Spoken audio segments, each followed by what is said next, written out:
Right now, I want to welcome to the program Dr. Robert Young with Doctors for Responsible Gun Ownership. Yes, Doctors for Responsible Gun Ownership. Excuse me. Dr. Young, how you doing today? I'm doing real well, and you pronounced those words very nicely, Kim. Well, I appreciate it. Thank you very much. It's information overload over the last week or so. It's been a busy 2 weeks in the absolutely, but one of the gun community. Well, absolutely, and one of the bits of information that came across my inbox was your piece at the Hill, talking about how organized medicine continues to scorn gun owners. When you talk about organized medicine, what are you talking about, Dr. Young? Like the American Medical Association and these medical groups?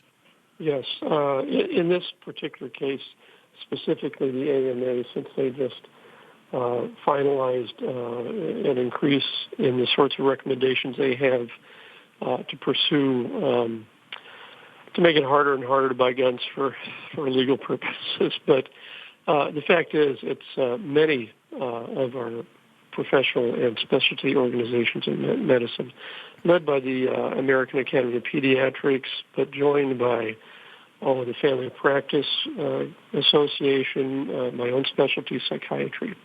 They're all strongly on the bandwagon against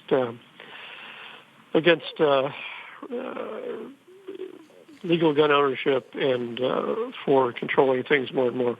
So the AMA took the next step, and that's what my piece is about. And their next step. So they, they came out in support of waiting periods, quote unquote, universal background checks for all firearms. But also they, you say their statement advocates, quote, stricter enforcement of what it terms gun safety legislation.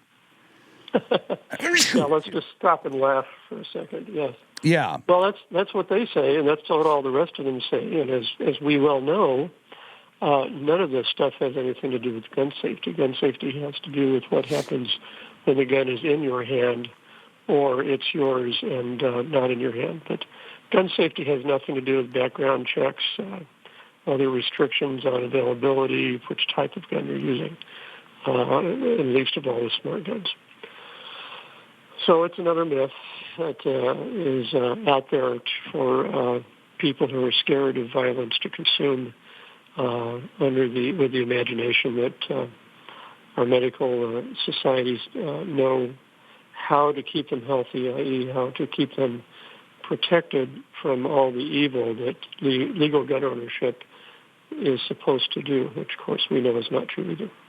Well, no, and in fact, it's interesting, Dr. Young, because as you point out in your piece of the Hill, we've got well over 300 million firearms privately owned, and again, violent crime has been dropping in this country, even as the number of privately owned firearms has been increasing, even as concealed carry has taken hold in well over 40 states across the country. All of these predictions, even with the expiration of the Clinton gun ban in 2004, violent crime has continued to drop. All of these predictions that that more guns equals more crime have not come true, and yet groups like the American Medical Association on through Every Town for Gun Safety refuse to acknowledge this, Dr. Young. It seems to me that if you want to do, some basic research on gun violence and gun control, you have to at least be willing to acknowledge what has been going on in this country for more than 2 decades.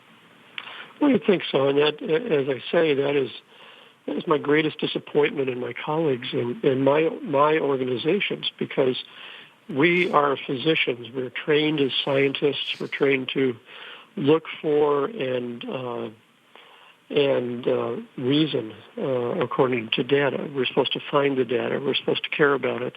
The data is out there, including when the National Academy of Sciences confirmed the notion that there are hundreds of thousands or several million effective defensive gun uses every year that never get reported. And in medicine, we're supposed to consider risks versus benefits of any intervention we make. On guns, my specialty organizations are only considering the potential risks, which are true, but not at all considering the potential benefits, which are overwhelmingly positive. It's simply unscientific and invalid. And this has been going on for the last 30 years when they first jumped on the gun control bandwagon in the days of handgun control and VPC and all the earlier organizations. They've never gotten off, and the reason, unfortunately, is that, like with any large organization whose leadership rises from within, it tends to get stuck in its thinking. It tends to continue expanding policies and recommendations based on what already exists.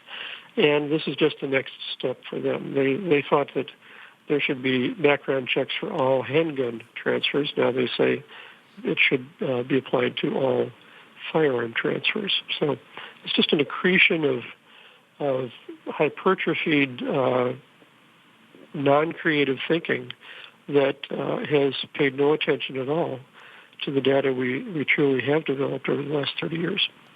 Talking again with Dr. Robert Young with Doctors for Responsible Gun Ownership. I'm curious, Dr. Young, what's the position of the American Medical Association or the American Psychiatric Association that you also write about on preventable medical mistakes and deaths due to preventable medical mistakes? Do they have one? Well, we're all against those things, Cam. Don't worry. That's good. That's good. Do they have any guidelines to kind of deal with this? Yeah? Yeah. Yes. Now, I'd say there are two ways to answer that question. Our organizations and anyone practicing medicine in any capacity at all is well aware of the risks to patients from what we call iatrogenic illness, which is to say illness instigated by medical treatment, procedures, people, etc.